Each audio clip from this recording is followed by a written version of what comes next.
Praise the Lord, ஹல்லேலூயா. சீயோன் வேதாகம ஆய்விற்கு அன்போடு கூட இயேசு கிறிஸ்துவின் நாமத்தில் உங்களை வரவேற்கிறேன். இன்றைய தினத்திலும் சங்கீதங்களின் புஸ்தகம் 61ஆம் சங்கீதம் முதல் 65ஆம் சங்கீதம் வரைக்கும் உள்ள வசனங்களை தியானிக்க சர்வ வல்லமையுள்ள தேவன் தாமே நமக்கு கிருபை பாராட்டுவாராக.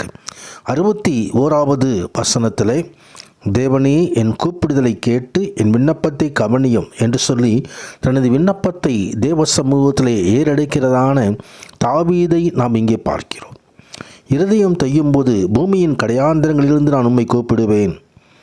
ஆம், ஆண்டவரை நோக்கி தம்மை நோக்கி கூப்பிடுவது யாவருக்கும் அவர் சமீபமாக இருக்கிற தேவன் என்று வேத வசனம் சொல்கிறது.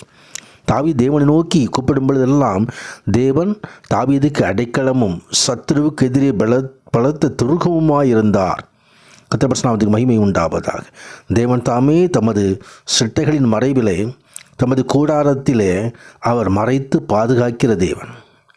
ஆம், ஆண்டவருக்கு பயப்படுகிறவர்கள் சுதந்திரம் என்று சொல்லி சில சுதந்திரங்கள் இருக்கிறது, அந்த ஆசீர்வாதங்கள் இருக்கிறது. அதை தேவனாகிய இந்த தாவீதுக்கும் கட்டளையிட்டார் என்பதை குறித்து இங்கே பார்க்கிறோம். அதே தேவன் நம்மோடும் இருப்பார். நாமும் தேவனுக்கு பயந்து தேவனிடத்திலே அடைக்கலம் தேடி தேவனிடத்திலே நமது விண்ணப்பங்களை ஏறெடுப்போம் என்று சொன்னால் கர்த்தர் நம்மை நடத்துகிற தேவனாய், அவர் தயையும் உண்மையும் காக்க அவர் போதுமான தேவன். அவரது நாமத்தை நாம் கீர்த்தனம் பண்ணுவோம். அவர் நமக்கு பலத்த துருகமாக இருப்பார், அடைக்கல பாறையாக இருப்பார். கர்த்தர் நாமத்திற்கே மகிமை உண்டாவதாக. 62வது சங்கீதத்திலே, தேவனையே நோக்கி என் ஆத்துமா அமர்ந்திருக்கிறது, அவரால் என் ரட்சிப்பு வரும் என்று சொல்லி தாவீது இங்கே சொல்லுகிற காரியத்தை குறித்து பார்க்கிறோம். ஒவ்வொரு விசுவாசியும் வாழ்வில் கடைபிடிக்க வேண்டிய அடிப்படை சத்தியத்தை இந்த சங்கீதம் நமக்கு தெரிவிக்கிறது. நமது சத்துருக்களிலிருந்து கஷ்டங்கள், உபத்திரவம், எதிர்ப்பு ஆகிய பல காரியங்கள் நம்மை நெருக்கினாலும் நமக்கு அடைக்கலம் தருகிற தேவன் ஒருவர் உண்டு. நம்மை விடுவிக்கிற தேவன் ஒருவர் உண்டு. கர்த்தர் நாமத்துக்கு மகிமை. அந்த தேவன் மீது நான் நம்பிக்கையை வைத்து எந்த கஷ்டமோ நெருக்கடியோ எந்த காரியங்கள் வந்தாலும், சத்துருடைய காரியங்கள் எவ்வளவாய் நம்மை நெருக்கினாலும் அவர் நம்மை விடுவித்து காக்கிறவர். தேவன் ஒரு தரம் விளம்பினார், 2 தரம் கேட்டிருக்கிறேன். வல்லமை தேவனுடையது என்பதே. நமது தேவன் வல்லமையுடையவர். ஆம், அவர் வல்லமையுள்ள தேவன். அந்த தேவன் தமது வல்லமை வெளிப்படுத்துவார். அவருடைய கிருபை நம்மை மூடிக்கொள்ளும். 63வது சங்கீதத்திலே, தேவனே நீர் என்னுடைய தேவன், அதிகாலமே உம்மை தேடுகிறேன். வறண்டதும் விடாய்த்ததும் தண்ணீரற்றதுமான நிலத்திலே என் ஆத்துமா உம்மையில் தாகமாயிருக்கிறது, என் மாம்சமானது உம்மை வாஞ்சிக்கிறது என்று சொல்லி இங்கே காலை வேளையிலேயே தனது ஜெபத்தை தேவ சமூகத்திலே கொண்டு வருகிறதான தாவீதை பார்க்கிறார். அதிகாலமே தேடுகிறவன் என்னை கண்டடைவான் என்று வேதவசனம் சொல்கிறது.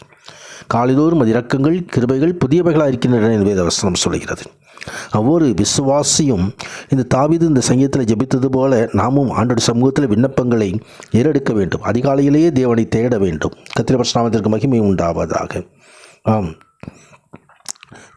பரிசுத்த ஸ்தலத்திலே உம்மை பார்க்க ஆசையாயிருந்து வல்லமையும் மகிமையும் கண்டேன்.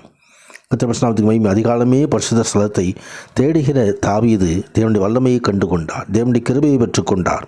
அதே போல் நாமும் கூட ஆண்டவரை துதித்து, ஆண்டவரை நேசித்து, ஆண்டவர் நமக்கு துணையாக இருக்கிறார் என்பதை அறிந்து ஒரு சட்டை நிலையிலே நாம் களி கூறுவோம். கர்த்தர் மகிமையான காரியங்களை செய்தருள்வாராக. ராஜாவோ தேவனில் களி கூறுவார். கர்த்தர் கழிந்த நாளிலும் ஒரு களி கூடுதலை நம்மை உண்டு பண்ணுவாராக. 64வது சங்கீதத்தில், தேவனே விண்ணப்பத்தில் என் சத்தத்தை கேட்டருளும், சத்துருவால் வரும் பயத்தை நீக்கி என் பிராணனை காத்தருளும். கர்த்தருக்கு மகிமை உண்டாவதாக. தன்னுடைய எதிராளிகளின் சூழ்ச்சிகளுக்கும் மோசடிகளுக்கும் காப்பாற்றும்படி தேவனை நோக்கி சங்கீதக்காரர் ஜபிக்கிறதை குறித்து பார்க்கிறோம். இந்த ஜபத்தை சத்துருவோடு ஆவிக்குரிய போராட்டத்திலே நாம் இருக்கும் பொழுது தேவ சமூகத்திலே இந்த சங்கீதம் நமக்கு ஒத்தாசையை கொண்டு வரும். கர்த்தருடைய ஒத்தாசையை கொண்டு வரும். கர்த்தருடைய நாமத்துக்கு மகிமை உண்டாவதாக. சத்துருக்கள் எவ்வளவு ஆலோசனை பண்ணினாலும், எவ்வளவு கலகம் பண்ணினாலும், தங்கள் நாவினால் நம்மை பட்டயத்தை போல நம்மை குத்தினாலும் தேவன் நம்மை பாதுகாத்து வழி நடத்துவார். அவர்கள் நியாயக்கேடுகளை ஆய்ந்து தேடி தந்திரமான யோசனைகளை நிறைவேற்றும்படி பிரயத்தனம் பண்ணுகிறார்கள்.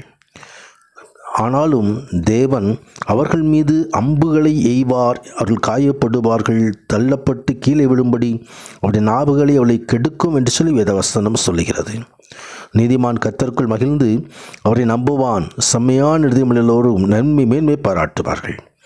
அப்படியாய் ஆண்டவராகிய தேவன் ஒரு மகிழ்ச்சியை நமக்கு தருகிறார், நமக்கு ஒரு சந்தோஷத்தை தருகிறார். 65வது சங்கீதத்தில் சீயோனிலே உமக்காக துதியானது அமைந்து காத்திருக்கிறது, பொருத்தனை சுமக்கு செலுத்தப்படும் என்று சொல்லி ஆலய பிரகாரங்களை வாஞ்சித்து தேடுகிறதான இந்த தாவீது அந்த பரிசுத்த ஆலயமாகி ஆண்டவருடைய வீட்டினால் நன்மையால் திருப்தியாக்க முடியும் என்று சொல்லி ஆண்டவர் சமூகத்தில் திருப்தியை பெற்றுக்கொள்கிற தாவீது.